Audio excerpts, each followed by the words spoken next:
It was like one of the only things that felt pure and good at the beginning of quarantine, for me at least. But of course, like all good things, it wasn't.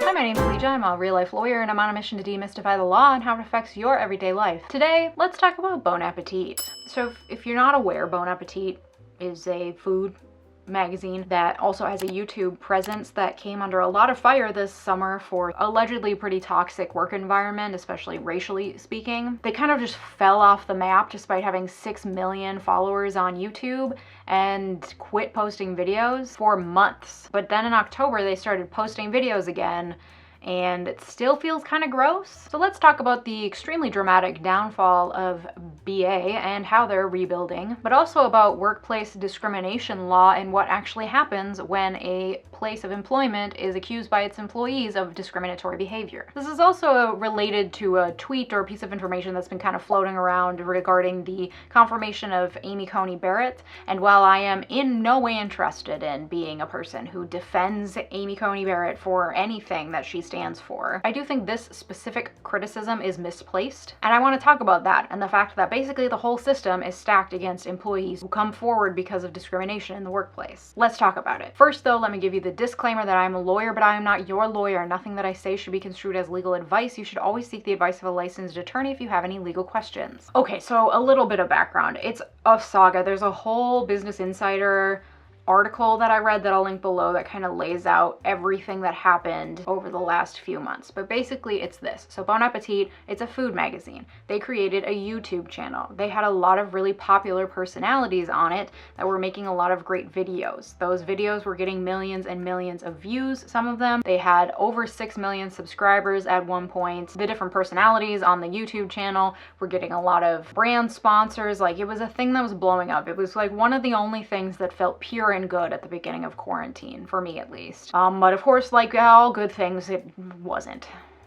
So this summer, along with the riots and protests that were happening due to the shooting of unarmed Black people like George Floyd here in Minneapolis, there were a lot of businesses that were coming forward and trying to start to grapple with their own racial inequities internally. This prompted the editor-in-chief of BA at the time, Adam Rapoport, to make a post saying that they were going to start unpacking and working on things that aren't perfect within BA. And in response to that, a lot of dominoes started falling. First of all, a number of people came forward to point out the amount of inequities that exist in BA, including namely Adam Rapoport's assistant, who was purportedly paid about $35,000 for her salary, was not offered any raises for 2 years, and was treated basically like the help. She was also the only person of color on his staff and was made to polish his golf clubs and teach his wife how to use Google Calendar, things that were not in the job description. Around this same time, an Instagram post that Adam's wife posted back in 2013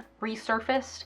It was a TBT post to Halloween 2004 where Adam dressed up as a Puerto Rican, I guess, and she felt the need in 2013 to repost that with like a pretty offensive caption. It was offensive in 2004, and it was offensive when she reposted it in 2013. And it was offensive when a bunch of people higher up in Bon Appetit magazine, but also Condé Nast, the parent company of Bon Appetit, commented on this Instagram post with like really awful crap. So it looked real bad for a lot of people, that photo. So that surfaced and people were like, hey Adam, remember how you said you want to handle racial inequities? Like, how are you gonna do that when this is what you do? You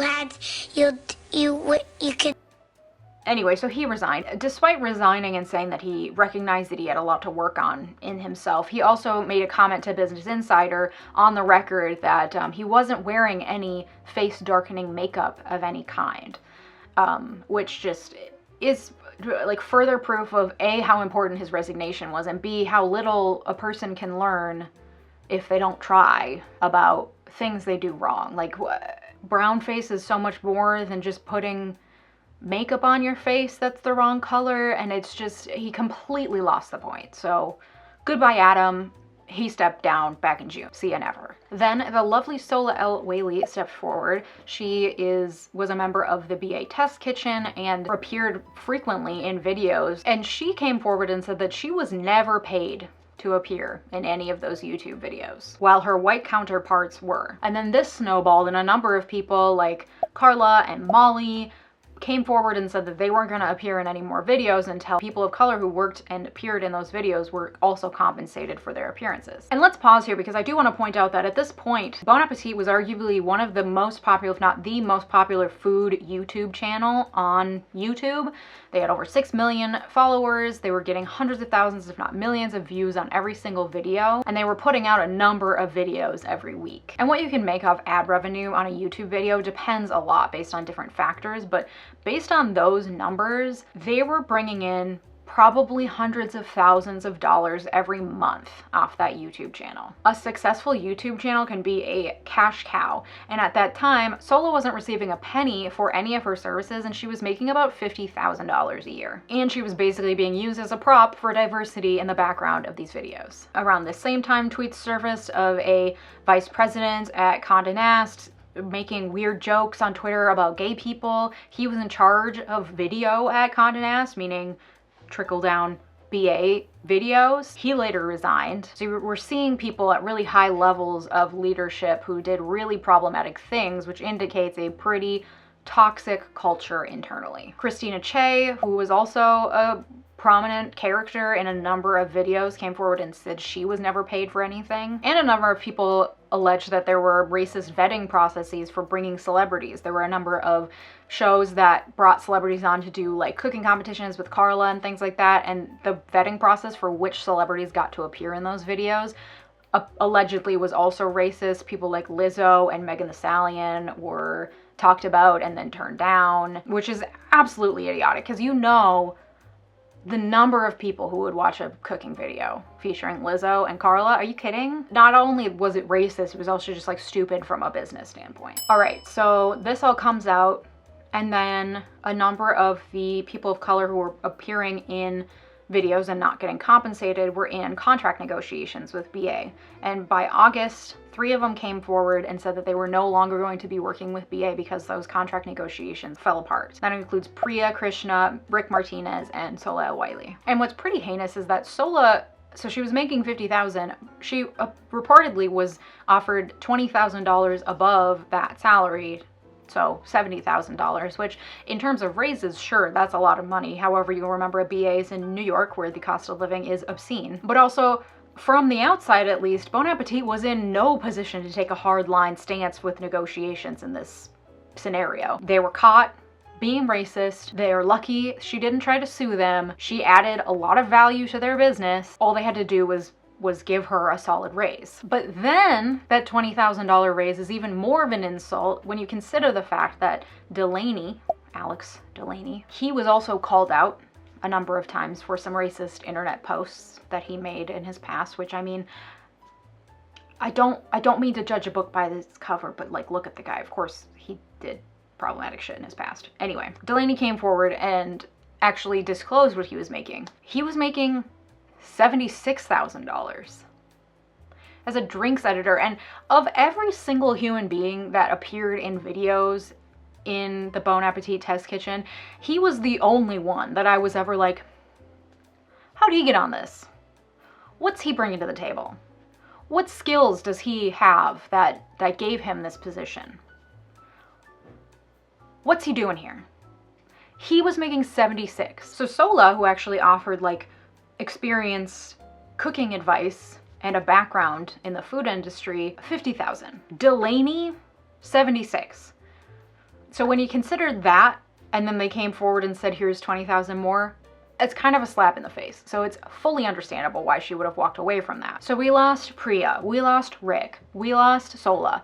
Then Molly, Claire, Gabby, Carla, Emil, they all come forward and say they are not going to be appearing in BA videos going forward. Chris, Andy, and Brad continued on with BA, which kind of makes them look bad, especially if you look at the gender divide other than Emil. Like, it doesn't look good. And frankly, I'm not really sure why they stayed. I mean, they all could have branched off onto their own platforms probably pretty easily. All right, so that all happened, and meanwhile, the BA YouTube channel is just quiet. Crickets, nothing. Just They were going from releasing like 4 videos a week of just fire content that apparently wasn't fire because people weren't getting paid properly for it, to silence, radio silence for months. Then in October, they just start posting again. The first post being this really cringy video that's like a video call between the new editor-in-chief, Don Davis, the new executive editor, Sonia Chopra, and global brand advisor and chef, Marcus Samuelson. And it's them all just like happily chatting about why they joined BA and how excited they are for change. They're also all people of color. This video, last time I checked, had 5,700 thumbs up and 46,000 thumbs down. And the entire comment section is largely all people commenting about how this isn't really what we were asking for. We loved the people of color who you already had. We just wanted you to pay them more,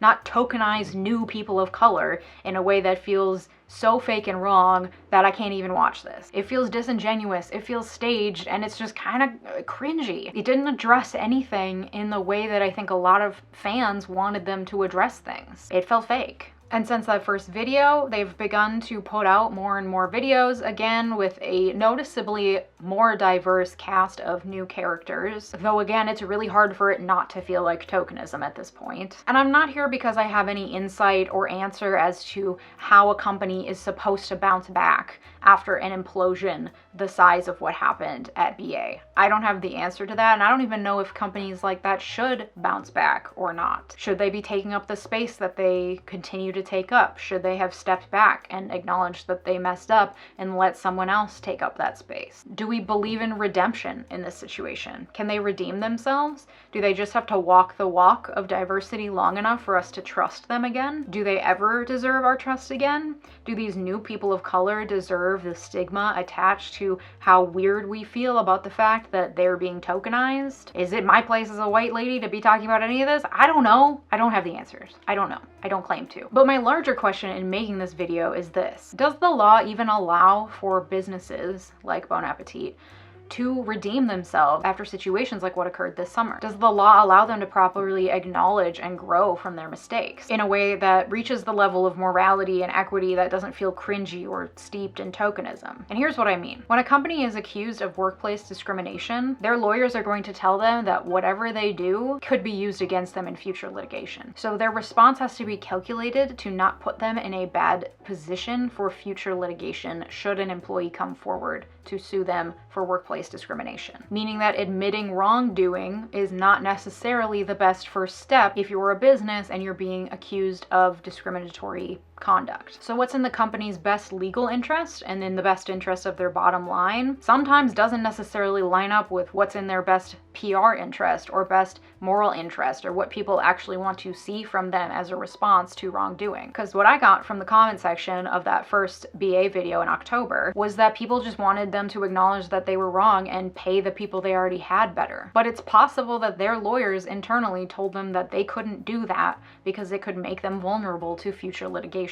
As far as I know, there were no lawsuits that came from the whole implosion at BA, largely because of the contract negotiations that happened afterwards, even though they were fruitless. But also there are a number of hangups that employees run into when considering a lawsuit against their employers for discriminatory conduct. So here's how the law works. There's a number of laws, both federally and at the state level, that protect against discrimination for a number of factors: age, ability, race, and gender. Specifically here at the federal level, Title VII applies. In a Title VII discriminatory treatment case, if an employee has the means to hire a lawyer to bring a lawsuit, which could cost more than the actual lawsuit itself could win the employee, then that person has to prove 4 things. They have to prove they're a member of a protected class, so like a racial minority, for example. They have to prove that the employer knew that they were a member of a protected class. They have to prove that an act of harm occurred, such as not getting paid for work that's done, not getting a raise when it was deserved. 4th, they have to show that similarly situated employees, so employees at the same pay grade and the same job position,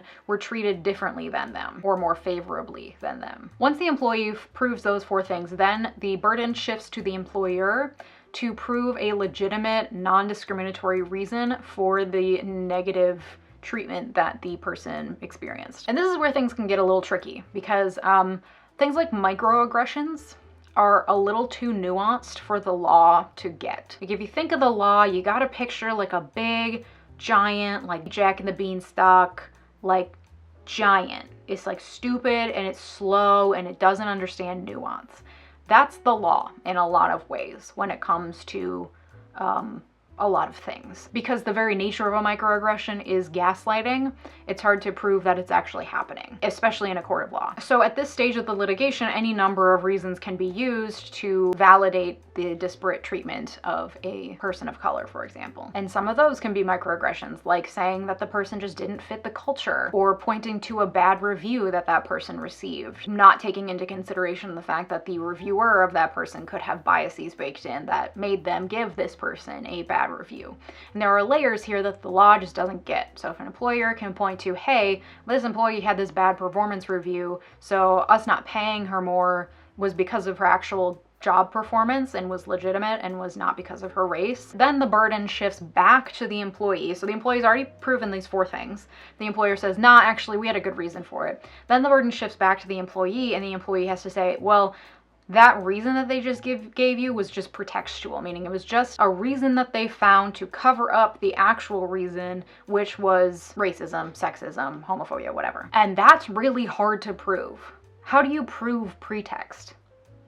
I don't really know. I mean, I'm not an expert in this field, but like proving that someone used an excuse to do something to you because of your race and then covered it up with something else more convincing, that's hard to prove to a court of law. Again, remember the law, big, giant, dumb, giant. Yeah, it doesn't get it. These are really, really hard cases for employees to win. In fact, a recent study was done that showed that only 1% of these cases are actually won at trial by employees. 1% chance of winning. 1%.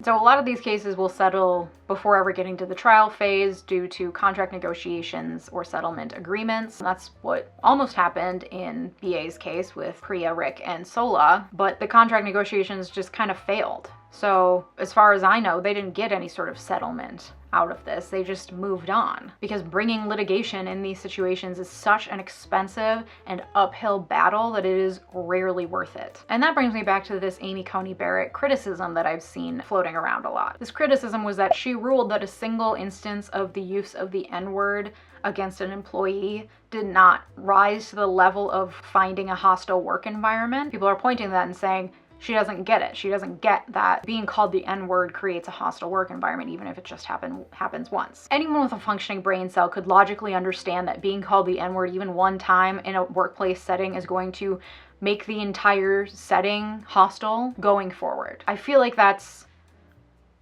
just logically makes sense to anyone with any capacity for empathy. Again, though, remember the law. Too dumb to get it. Just a big giant oaf. Just he's dense and he doesn't get it. The case that Amy Coney Barrett ruled on was slightly different. It was a workplace harassment case. But these are just as hard, if not harder, to win, because there's this additional element, basically. They have to prove that the harassment had a detrimental effect on their ability to perform their duties at work or negatively impacted the terms and conditions of their employment. This is how the law is written by Congress.